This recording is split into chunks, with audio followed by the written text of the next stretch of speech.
Good afternoon. It's an honor to be Amitav Ghosh's interlocutor. For me personally, he is one of my literary icons, and he has been so for quite a long time. Ever since I read Shadow Lines first and Circle of Reason later, actually. So, thank you all for being here. Uh, I want to start by asking Amitav about his connection with this city. Not many people know that he wrote the first draft of his first novel, Circle of Reason, while working with Center for Development Studies in Trivandrum during 83-84. And yesterday I had the pleasure and privilege of taking him there after 40 long years. So, 1 year in Kerala, during which he wrote his first novel. So, and later also he wrote about Kerala, I think in 2001 or 2002. He wrote about boat race, Vallangali in Kerala. So please, let's start with your reminiscences of Kerala. Certainly, it's a great pleasure for me to be here with you, Shajan. We met ages ago, and we've had a long friendship since then, and it's really nice to be here. Uh, yes, what you said is absolutely true. I wrote the first draft of my first novel here in Kerala. In fact, at the Center for Development Studies, where I had some sort of research fellowship. I was there for a year and, living in a lovely guest house designed by the architect. Laurie Baker. Laurie Baker, yes, yes. It was a wonderful building. Uh, it was a really important moment in my life. Just seeing the West Coast, discovering the West Coast of India, and that came back into my books many times over the years. For example, my book In an Antique Land, a lot of it is in Mangalore. It was while I was here that I discovered these places, Tellicherry, etc. It was just a year of a lot of travel, a lot of writing, and a lot of work. So it was really eye-opening for me. As somebody who has followed your writings for a very long time, starting with Circle of Reason, there are several reasons to conclude that you are probably zeroing in on the circle of unreason of late, particularly if one looks at novels like Gun Island, where you seem to kind of focus on the possibility of some kind of celestial intervention in terrestrial turmoil, so to speak. Am I mistaken? Well, Martin Heidegger, the German philosopher, said in 1962 in an interview, and he saw it very clearly then. He said, only a God can save us now. And I think it's pretty much becoming clear that that's the case. You, you mean to say that we are as a race beyond redemption? Is that what you're trying to say? I'm saying that, we have set in motion these abstract systems that have taken a charge of the world in a way that nobody could have expected, I suppose, in the beginning.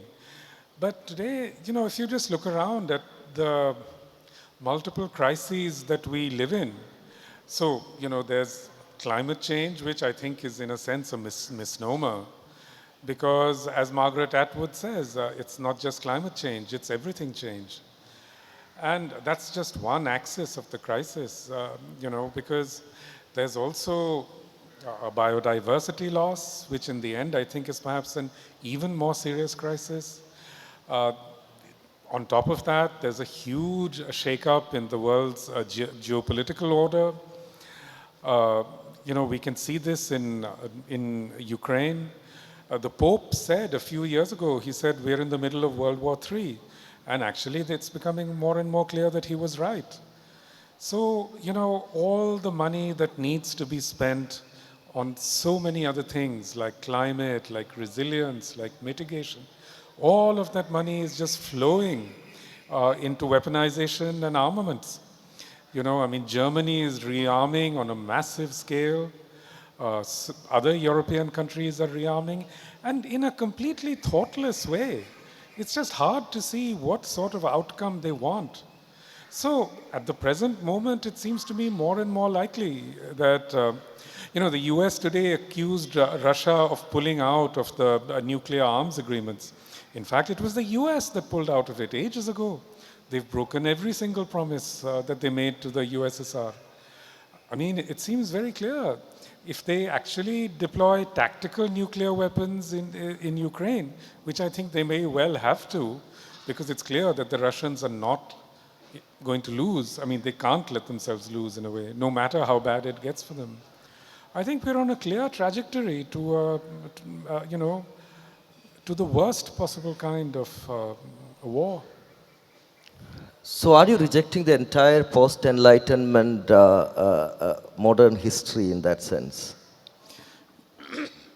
Yes, absolutely. I think the one thing you can see from studying any of these crises, but most of all climate change, is that, this whole post-enlightenment thing, that somehow history is sort of goes in a straight line, always leading towards progress. It's kind of nonsense, I mean, so we are told that having cell phones is a sign of progress, but how will having cell phones help us? If we have, if we are struck dead by tidal waves or by cyclones or by droughts or whatever, so it's absolutely clear that, that whole model of history that in some sense we subscribe to, because it was handed down to us by the West. I'm sure when you were at JNU, you busily attended courses on, Hegel and his whole theory about, how the spirit would take over history and so on. And we see far from the spirit taking over history. It's something sort of demonic that has taken over history. Yeah, a lot of unlearning is required. A lot of unlearning is needed now. Absolutely, It's, absolutely. I want to take the conversation a bit into the beginning of your, life as a writer. Circle of Reason, I suppose, comes out in 1985, right? And you must have been very young at that time, in late 20s, right? And imagine in early 1986, someone no less than Anthony Burgess publishes a review of the book in New York Times, of all places. And this is what Anthony Burgess said about Amitav and his first novel. When we read some of the fictional output of America and the Great Britain these days, we despair of the future of the English language. The subcontinent, on the evidence of this and some other Indian novelists, is a preserve of unassailable syntax and elegant prose. Mr. Ghosh has a Tolstoyan concern with realities, which leads him to teach the reader himself how to weave, at the same time pouring on him an entire history of the craft, which we have kept doing in all your work, actually. How did it feel to get that kind of, I'm going to use a politically incorrect term, Western validation, at such a young age? I don't know that I thought of it in those terms. I was just very, very grateful to have such a positive review from a great writer like Anthony Burgess. Mind you, I mean, it's never happened again. So that's what you have to say to younger writers, enjoy success while it lasts, because it's not going to last very long. So, it's strange that Anthony Burgess picked up on the sort of magical realism stuff. Yeah. Whereas he himself was very much a magical realist. You know, especially if you remember the book on Malaya, Yeah. that was completely a sort of magical realist book. Except that, I suppose the whole term magical realist became identified with people from, how shall I say, backward cultures or oral cultures or whatever, you know. So by definition, someone like Anthony Burgess could not write magical realism. You know, magical realism was about, you know, backward places. But in fact, the leader of the whole, one of the leaders of the whole movement, I would say, was Gunter Grass, Yeah. more than anyone else. So, when one looks at your entire over, fiction and non-fiction, your primary focus has been about connections across centuries, across oceans, histories, geographies, traditions, languages. As we discussed, as we talk today, we are living in a world which is completely fragmented or being fragmented more and more. How do you kind of make sense of this contrast between a vision that you try to present through your entire work and the kind of times that we are living in? Well, in a strange way, we live in a world that's fragmented because of connections. You know, in a way, the world has always been very densely interconnected. So, you know, to just cite one historian, Sanjay Subramaniam, who I think is in my opinion, the greatest historian of my generation, bar none. He came up with this idea of connected histories. And he's shown in his work how historical connections across the Indian Ocean have created these dense networks, you know, like those that exist between, let's say, Kerala and the Gulf, you know. And these connections have always existed. They're not new. They haven't just arisen today. The historian Sunil Amrit has shown how the Bay of Bengal was the greatest ever highway of a human movement. You know, 1 out of every 4 people on earth live in a country that abuts on the Bay of Bengal. You know, it's an extraordinary thing to think. But, you know, right now, quite apart from all the battles we've had, the Bay of Bengal is literally dying. Uh, these huge patches of dead water have emerged in the Bay of Bengal, these anoxic regions, dead zones where nothing exists, you know, except certain kinds of microorganisms that can process nitrogen or something. And this is true also of the Arabian Sea. But if you think of the Bay of Bengal, this has come about. Why? Because of fertilizer use. You know, so we were told, you know, high input agriculture, the Green Revolution with massive inputs of fertilizers, of insecticides, was a great sign of progress. You know, it was sold to us as a part of a Cold War strategy of fighting, of the US fighting the USSR. And now look at the catastrophe that it's created. You know, probably 400 million people depend on the Bay of Bengal for fish. You know, the fish is running out. There's hardly any fish left with these anoxic zones expanding all the time. So that's why when you read about Tamil fishermen being taken prisoner in Pakistan or even as far as Iran, is because their own waters no longer hold any fish. It's a catastrophe that's unfolding in front of our eyes on a scale that is literally unimaginable, you know. And who is paying attention? Does anyone even really keep abreast of these dead zones? The same thing has happened in the Arabian Sea. There are these massive blooms of noctile yucca, you know, which are again wiping out all viable life in the Arabian Sea.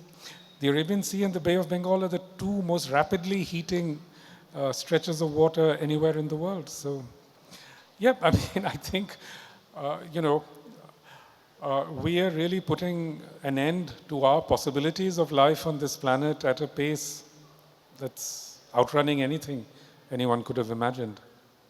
In that context, as the planet is being destroyed, I would like to ask about our republic, which I guess is being dismantled beyond recognition. How do you look at the current political situation in India? I look at it with utter dismay, utter dismay, and sort of shock and disbelief, What has come to be in these last few years, the fragmentation, the polarization. I mean, it's it's staggering. One could never have imagined it. And it's precisely because of that we have to realize that this is also a symptom of the accelerating global crisis, because it isn't just here. It isn't just happening here. It's uncannily similar to what's happened in the United States and what is increasingly happening within Europe. Who could have thought even 2 years ago that Italy would elect not a semi-fascist, but actual fascists into government, Who could have thought that Sweden would be taken over by an extreme right government, France barely squeaked through, but who knows how long that is going to last. Unfortunately, Italy has always been like a political laboratory for Europe.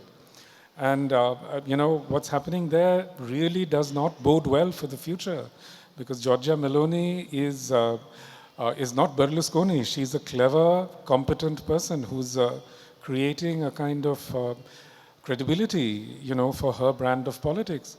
Who would have thought, just even 10 years ago, that the country that has historically held itself up as the great model of global stability and governance, that is the United Kingdom, would within the space of 4 or 5 years just implode. Here in India, we can't forget that, on our borders lie so many countries that have been undone by majoritarianism. Sri Lanka, Pakistan, Afghanistan, Burma. All of these countries are really examples, historical examples of possible futures, that we need to pay attention to that. What's the role of writers in all this? I wish writers had a large role in all this. But, I just don't think that we do.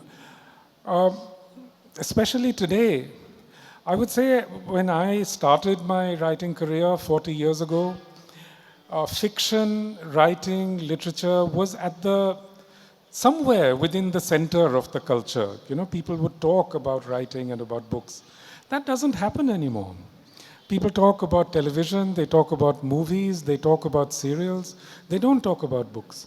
The only way in which books continue to be influential is through television and movies.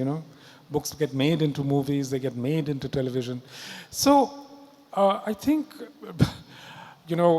was it Auden who said poets are the unacknowledged legislators of the world? Does any major newspaper in India publish any poetry? It's not that I can see. So I think we have to sort of accept our diminished role and influence in the world. But I don't think that any writer, really any sensible writer, would set out writing in order to, as it were, create a new society or whatever. In the end, you write because it's what you have to do. And you have to try and be true to your craft or whatever. And that's the most you can do. Just do the best you can do. The great derangement was also a lament against writers and literatures ignoring the planetary crisis, right? In a way.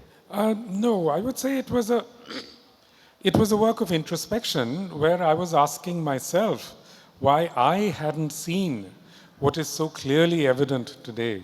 Because, we live in a kind of delusion where artists and writers they're meant to be in the avant-garde, which means, in the lead. Why is it that we who were in the lead were not able to see what has actually beset us? Why is it that I, have not been able to respond to these challenges as directly as I would like. I want to ask you now about your fascination with the world of languages. I think, if I'm not mistaken, you're perhaps the only true polyglot among Indian writers in English. I can't think of anybody who can handle 2 or 3 languages with equal ease. Perhaps Vikram Seth handles Hindi very well, I suppose, perhaps. He also was very fluent in Mandarin. Okay, okay. So, I mean, you went to the Middle East, you spent some time in Egypt, you studied Arabic in Tunisia, then I mean, I'm a student of Arabic. I mean, I handle that language with reasonably good felicity, but I still can't make sense of Judeo-Arabic, which I suppose you mastered and you were in a position to read ancient text in Judeo-Arabic. After reading the antique land, I tried to look at some of the documents available in Judeo-Arabic, and I didn't understand. So many words are from Hebrew, and and I think for the recently you also picked up this, what is that language called Laskari, right? Yes. And I think you wrote about it as well somewhere. Yeah. Yes, So yes. so how do you? I mean, as a writer, how do you look at the world of languages and the interconnections and their evolution, extinction, and so on and so forth? Today morning, great Malayalam writer M.T. Vasudevan Nair, in his speech in the morning, was talking about the plight of so many languages in the world, particularly in India, vanishing, at a fast pace. Yeah, this is one of the great tragedies of our time, that languages and cultures are disappearing at an unprecedented rate, at the same rate that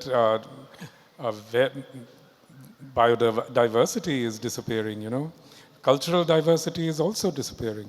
But that way, I must say that I think it's very heartening to see in Kerala how alive the language is, how alive the literary traditions are, how alive the culture is. In Bengal, it's quite different. In West Bengal, the language is more and more influenced by Hindi. And not just the language, but also cultural practices and so on. We see new forms of devotion, pujas, etc., which I had never seen in Bengal in my childhood or youth, now coming in from all the linguistic scholarship on Bangla now is done in Dhaka, not in Calcutta. So these are very striking things, how we see the shift in languages. Standard Hindi has devoured so many languages which were considered different languages. Bhojpuri, Bhojpuri is a language spoken by about 100 million people, and it's now become completely absorbed into Hindi. I think these are great tragedies. These are great tragedies, though Bhojpuri has, of course, survived. Books are being written in Bhojpuri, films are being made in Bhojpuri. So. But yes, we are a polyglot culture. We always have been. We are a country of thousands of languages and dialects. I think it's 21 recognized, but many others. So to write about India in one language has always been an incredible challenge. It's very difficult, no matter where you are in India, to write about India in just one language. But, our ancestors, the Sanskrit aestheticians and grammarians, they responded to this challenge, especially within Sanskrit drama. One way of suggesting the diversity of languages was to assign certain characters different apabhramsas. So usually the villains spoke the eastern apabhramsa. Some other stock characters spoke the northern apabhramsa. So I adopted this as my model, in writing my Ibis trilogy. So what I did was, I just used, simply because you can't write a novel that includes Bengali as well as Arabic as well as. So what I did was I used many dialects of English. And here in Asia, we actually have many dialects of English. So, that was the fun part. In India, usually in literary discussions, you always see some kind of a perceived dichotomy between Indian writing in English and Indian writing in all other languages. Now, I have always wondered why so. Because I consider English to be an Indian language, though a latecomer. That's because it is the mother tongue of millions of Indians in different cities now. So, how do you look at these two, supposedly dichotomous worlds, Indian writing in English with its own privilege, global position, etc., and Indian writing in various other languages?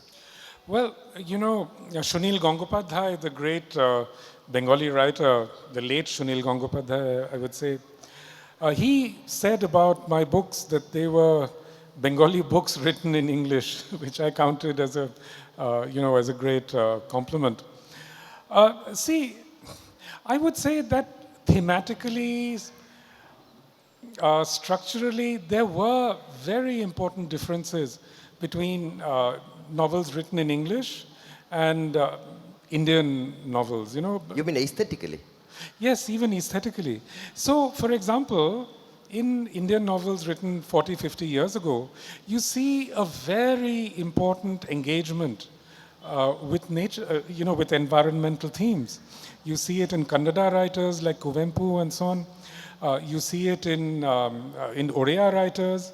You see it very much in Bengali writers. The great Advaita Malloborman who wrote Titash Ekta Nudin Naam. I mean, it's all. So in Bengal, especially, there was the river novel, which was a very important feature of Bengali writing. Then, and I would say this happened across India. But what has happened in these last 30 years of neoliberalism is a strange kind of convergence.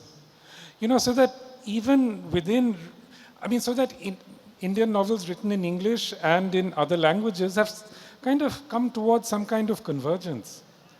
So that the themes increasingly are urban, no matter whether in English or the regional languages. They're more and more about private lives, about intimate lives, and less about those other themes that Indian writers wrote about in the past. This, I think, is a huge change.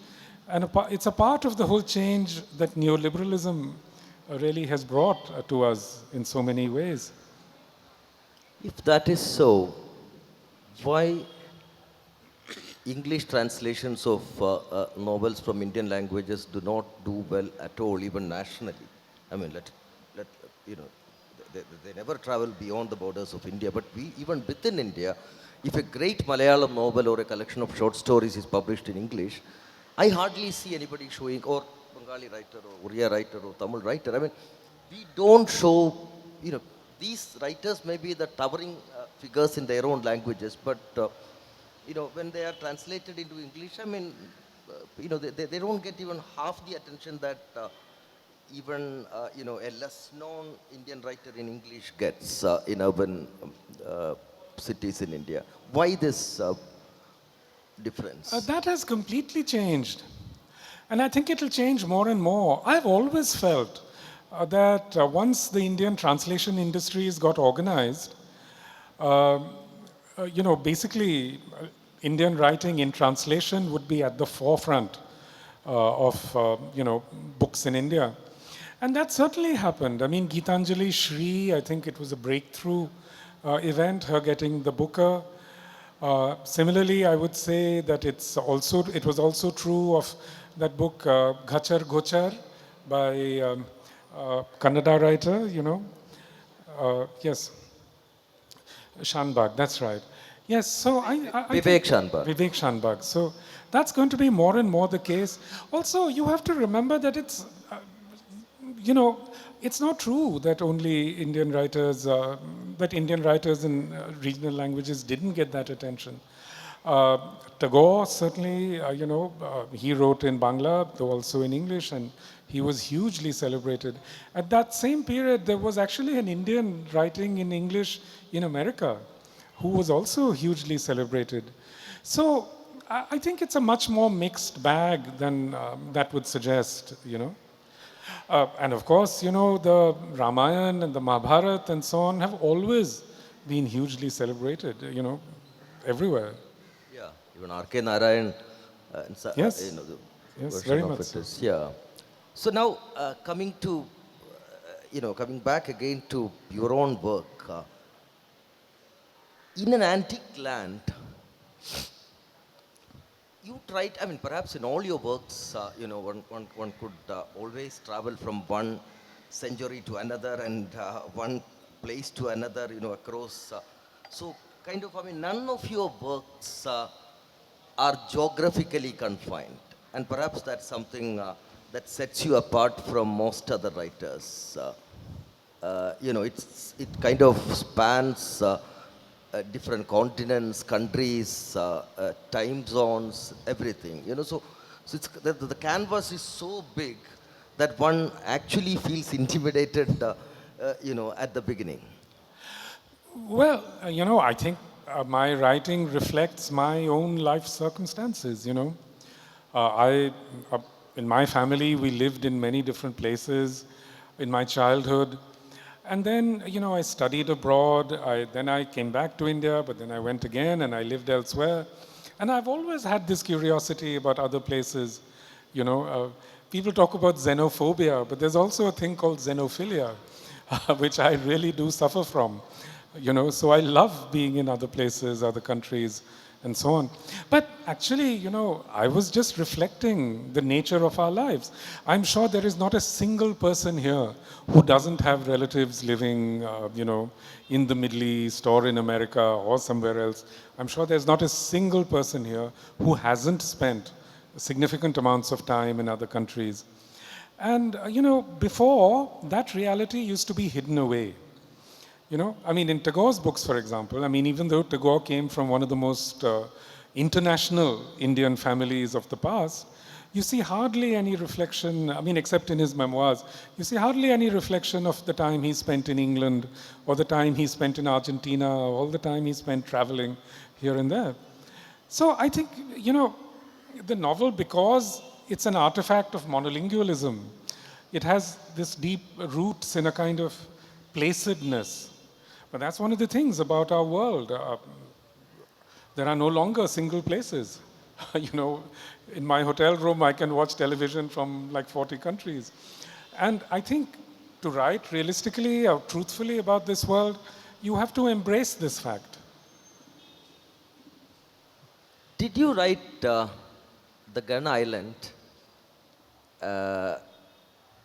because you felt that writing non-fiction on the planetary crisis is not sufficient, or so you thought that perhaps you would be able to convey the same through fiction much more effectively? It wasn't quite like that. Uh, you know, when I was writing The Great Derangement and outlining all the challenges that now confront writers, I used to think to myself, oh my God, I'm creating an impossible circumstance for myself. But, Gun Island, when I wrote it, it's partly an etymological mystery, so that's something that has always interested me.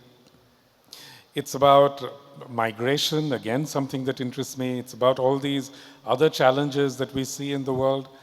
And, in The Great Derangement, one of the things I said is that just as we can't write about any one place, we also can no longer write about any one time, you know, because these great changes really unfold over centuries. So I think, because the book is so much also about the 17th century and the Little Ice Age, that certainly, uh, I did respond to the challenges that I outlined.